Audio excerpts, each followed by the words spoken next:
नमस्कार, मैं हूं पुण्य प्रसून वाजपेयी। दस्तक में आपका स्वागत है। अच्छी खबर जरूर जनता के लिए है कि 2 रुपए और पेट्रोल और डीजल की कीमत घट सकते हैं, लेकिन बात आज अच्छी खबर की नहीं है।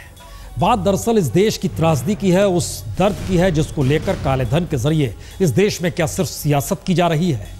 संसद के भीतर हंगामा, दिल्ली में हंगामा, लोकसभा चुनाव के दौरान हंगामा, एक दूसरे पर आरोप प्रत्यारोप, कितने पैसे हैं, कितने आएंगे, हर तबके से आवाज उठती रही। लेकिन दस्तक में आज दिखाएंगे दरअसल नाक तले क्या होता है, किस रूप में होता है। लेकिन पहले इस संसद की बात जिसका जिक्र हर जगह हुआ, हर रूप में हुआ, जरा सुन लीजिए पहले संसद में किस किस अंदाज में कसीदे गढ़े गए। दिया तले या कहें चिराग तले अंधेरा है काले धन को लेकर। इस बात का जिक्र कैसे, किस रूप में, आइए जरा इसे रिपोर्ट दर रिपोर्ट टटोलने की कोशिश करते हैं कि दरअसल काला धन जिन माध्यमों से बनता है उस पर नकेल नाक तले। दिल्ली उसका केंद्र है, दिल्ली कहीं ना कहीं पूरी दुनिया का केंद्र क्यों हो चला है एक ऐसे काले कारोबार के जरिए जहां से सिर्फ और सिर्फ काला धन बनता है। पहली रिपोर्ट, कारोबार का एक ऐसा अड्डा बनता जा रहा है जहां से काले धन का खुला खेल हवाला के जरिए हो रहा है, तो फिर आप क्या कहेंगे। और यह रकम अरबों रुपए की है। इतना ही नहीं, ये सारी जानकारी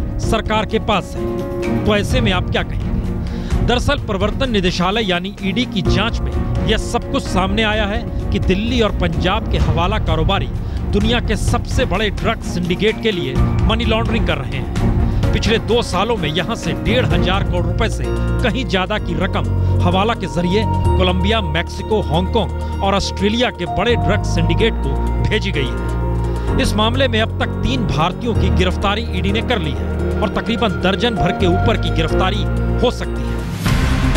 लेकिन महत्वपूर्ण यह भी है कि काले धन को लेकर मोदी सरकार दुनिया के जिन देशों के साथ सूचना लेने देने के समझौते करना चाह रही है और जिन बैंकों का नाम काले धन को रखने के नाम पर इस दौर में सामने आया है, उन्हीं बैंकों में दिल्ली और अमृतसर से चलने वाले ड्रग माफियाओं को कई मिलियन डॉलर मिले हैं, कई मिलियन डॉलर जमा किए गए हैं। ईडी की जांच से जो तथ्य सामने आए हैं उसके मुताबिक कई मिलियन डॉलर की रकम हांगकांग के 2 बैंकों में जमा कराई गई और ये बैंक हैं सेंट्रल हांगकांग के क्वींस रोड पर HSBC बैंक और यहां से थोड़ी दूर पर स्थित हैंग सेंग बैंक। सूत्रों के मुताबिक इन दोनों बैंकों से तकरीबन 100 मिलियन ऑस्ट्रेलियन डॉलर यानी 53 करोड़ रुपए ड्रग माफिया को मुहैया कराए गए।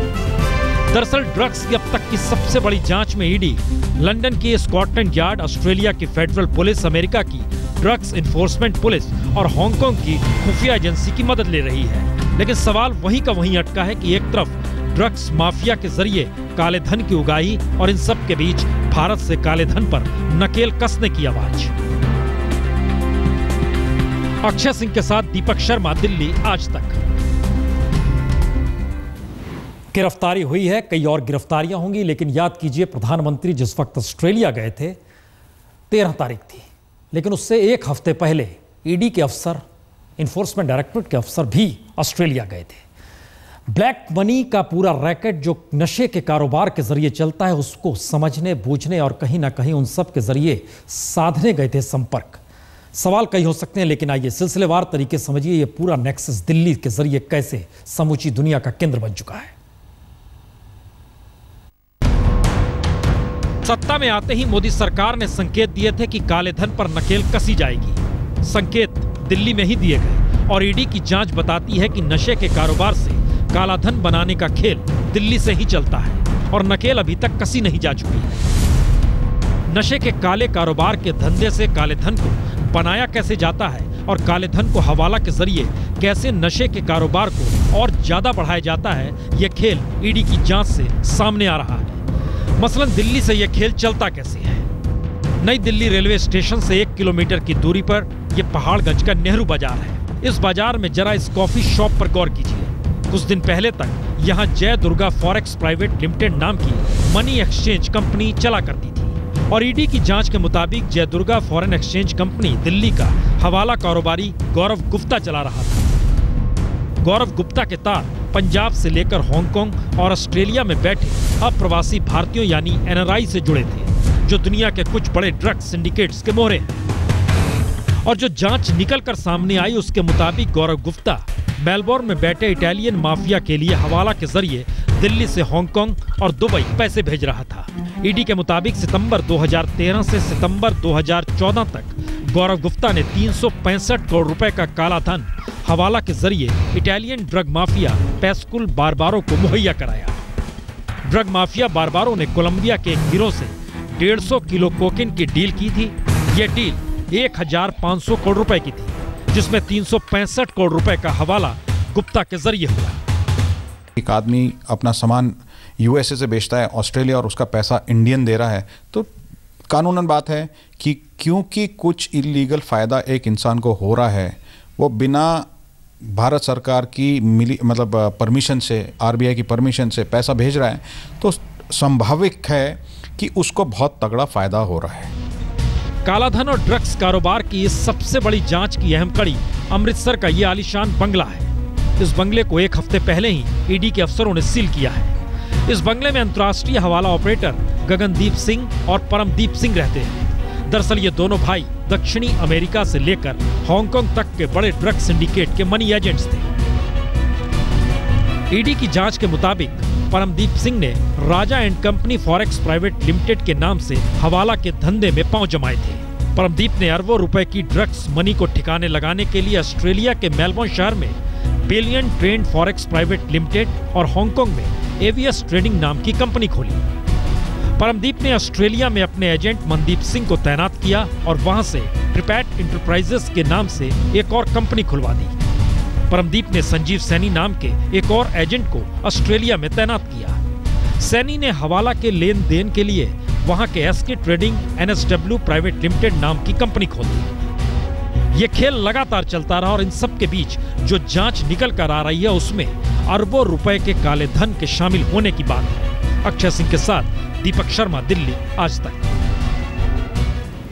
मुश्किल यह नहीं है कि इन्फोर्समेंट डायरेक्टरेट अपने तरीके से काम कर रहा है और जाल में धीरे धीरे हर किसी को ले रहा है। मुश्किल यह भी है कि मोदी सरकार जब सत्ता में आई तो कालाधन इस देश की सियासत का एक बड़ा मुद्दा बन गया और उसके बाद ध्यान दीजिए जो G20 की बैठक में भी प्रधानमंत्री मोदी ने काले धन के मुद्दे को उठाया। यूनाइटेड नेशन या अमेरिका में भी इस बात का जिक्र किया गया कि इस पर नकेल कसना जरूरी है, क्योंकि इससे कहीं ना कहीं आतंकवाद, कहीं ना कहीं ड्रग्स, इन सब के कहीं ना कहीं पूरा खेल होता है। लेकिन केंद्र अगर दिल्ली है और इन सब के बीच अमेरिकी जांच एजेंसी जब किसी को पकड़ती है और बताती है ये तो हिंदुस्तान का है, भारत का है, दिल्ली का है और एनआरआई है, तो आप क्या कहेंगे? जरा रिपोर्ट देखिए।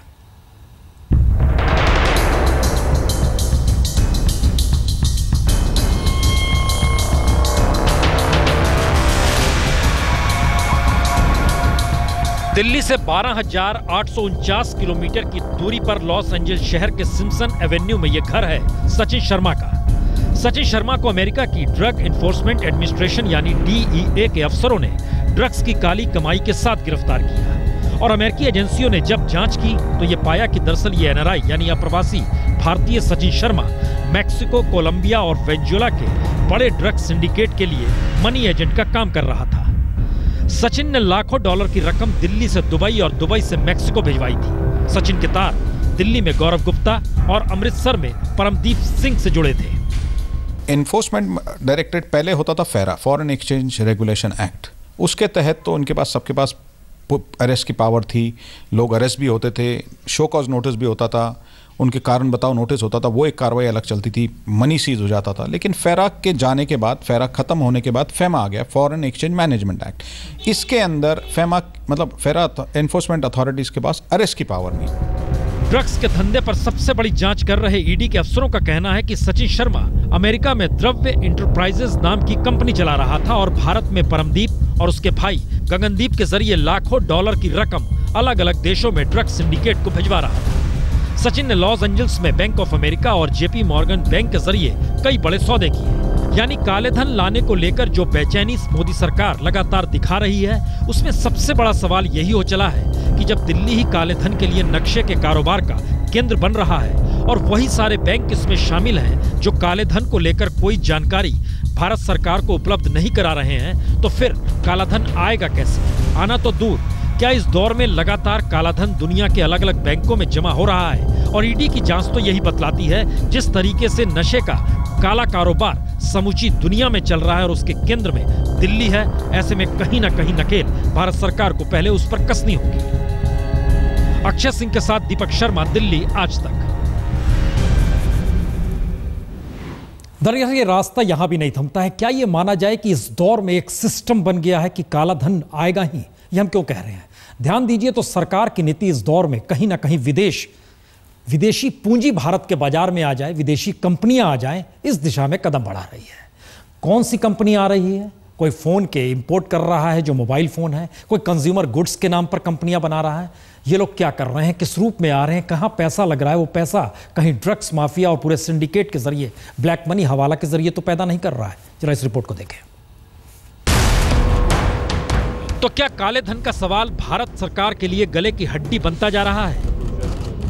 क्योंकि पिछले दिनों प्रधानमंत्री मोदी ने G20 में काले धन का मुद्दा उठाया और इस मुद्दे को उठाते हुए उन्होंने आतंकवाद और ड्रग्स के जरिए इसके रिश्तों का सवाल भी उठाया।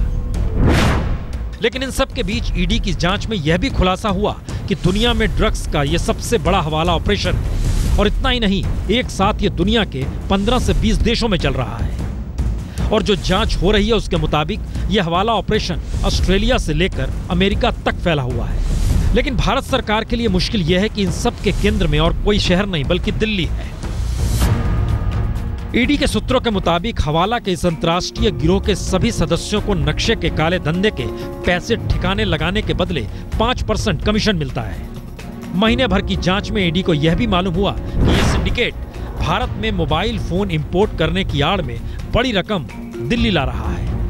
इसके अलावा कंज्यूमर गुड्स के इंपोर्ट की आड़ में भी 10-12 डमी कंपनियों के जरिए पैसा एक देश से दूसरे देश में लगातार भेजा जा रहा था। और ईडी सूत्रों का कहना है कि 1.5 से 2,000 करोड़ रुपए के लेन देन का फाइनल हिसाब किताब दुबई में किया जाता है। दुबई का नाम आते ही भारतीय खुफिया एजेंसियों के कान भी खड़े हुए, क्योंकि इसमें कहीं दाऊद इब्राहिम का नाम तो नहीं जुड़ा है। हालांकि ईडी की शुरुआती जांच में इस काले धंधे में दाऊद के जुड़े होने के कोई सबूत नहीं मिले हैं, लेकिन ईडी की जांच की सुई इसे भी खंगाल रही है। लेकिन इन सब के बीच अब सबसे बड़ा सवाल यही हो चला है कि अगर भारत सरकार की नाक के नीचे काला कारोबार यानी नशे का कारोबार के जरिए काला धन बनाया जा रहा है और काले धन के जरिए दुनिया भर में ड्रग रैकेट चल रहा है, तो इस पर पहले नकेल कसनी जरूरी है। अक्षय सिंह के साथ दीपक शर्मा, दिल्ली, आज तक। जाहिर है ऐसे में ये सवाल बड़े अजीबोगरीब लगते हैं कि डबल टैक्सेशन ट्रीटी जो है वो रास्ते में आ रही है। ये भी सवाल अबूझ लगते हैं। जिन बैंकों के यहाँ खाते खुलते हैं वो बैंक जानकारी सीधे देंगे नहीं। वही बैंक के जरिए, उन्हीं जगहों के खातों के जरिए अगर पूरी दुनिया में खेल हो रहा है और दिल्ली केंद्र है, तो इसके मतलब क्या? 3-4 मतलब है। आइए जरा इसको समझिए किस बात का जिक्र है। दिल्ली दुनिया के ड्रग्स रैकेट का केंद्र बन चुका है, ईडी की रिपोर्ट बता रही है। दुनिया भर के माफिया ड्रग्स सिंडिकेट से जुड़ा है। हर साल अरबों रुपया काला धन इसी ड्रग्स से बनता है और काला धन जमा करने वाले बैंक का उपयोग जो है ड्रग माफिया खुलकर करते हैं। ये वही बैंक है जिनके जरिए जिक्र हो रहा है और सिंडिकेट के केंद्र में दिल्ली, अमृतसर के अगर एजेंट हैं तो सवाल है कि यहां पर नकेल कौन कसेगा, किस रूप में कसेगा। इसीलिए संसद के भीतर की बहस जिस रूप में भी कसीदे, जिसने भी मुहावरों के जरिए एक दूसरे पर हमला किया, और आज तो संसद चल रही थी तब राज्यसभा से बायकॉट भी कर गई कांग्रेस और उसके बाद टीएमसी भी बायकॉट कर गई। लेकिन जवाब जो आया, उस जवाब को जरा सुनिए जो राज्यसभा में अरुण जेटली ने जवाब दिया। प्रश्न ये नहीं है कि इसको सार्वजनिक अभी करें या ना करें। सार्वजनिक होगा, जिन लोगों ने उल्लंघन किया है सार्वजनिक होगा, और उनके नाम जिस वक्त उनके खिलाफ एविडेंस होगी, असेसमेंट कंप्लीट होगी, कोर्ट में जाएगा तो सब नाम सार्वजनिक होंगे।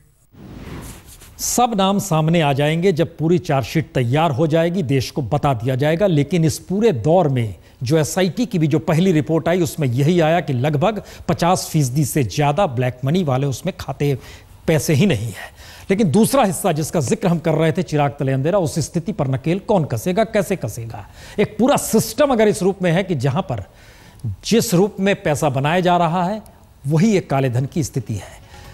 तय समय से पहले लौट जाएंगे शरीफ, ये तुरंत की खबर आ रही है जिसमें ये एक बड़ी स्थिति चौंकाने वाली है। सार्क के लिए एक बड़ा झटका है क्योंकि नेपाल में कल शाम 6 बजे शरीफ लौटेंगे, यानी तय समय से पहले। ये माना जा रहा है या माना जा रहा था कि दरअसल अब जो आखिरी बैठक होगी उसमें शायद प्रधानमंत्री मोदी और पाकिस्तान के प्रधानमंत्री नवाज शरीफ के बीच कहीं आंखें मिलेंगी, हाथ मिलेंगे। लेकिन यह एक नई खबर आ रही है जिसके मुताबिक बहुत साफ है कि सार्क सम्मेलन के बीच में अगर पाकिस्तान के प्रधानमंत्री छोड़कर जा रहे हैं कल शाम के बाद, उन्हें लौटना था उससे पहले अगर लौट रहे हैं, तो संकेत बहुत साफ है, सार्क फेलियर। और ये जो तस्वीरें आज दिन भर स्क्रीन पर चली है, जिसमें ना नजर मिली ना कुछ, और इन सब के बीच नवाज शरीफ ने आंखें भी नहीं मिलाई, भारत के प्रधानमंत्री ने भी उस तरफ नहीं देखा, और ये बहस लगातार तीखी थी कि दोनों देशों के बीच बहस किस रूप में कैसे होनी चाहिए।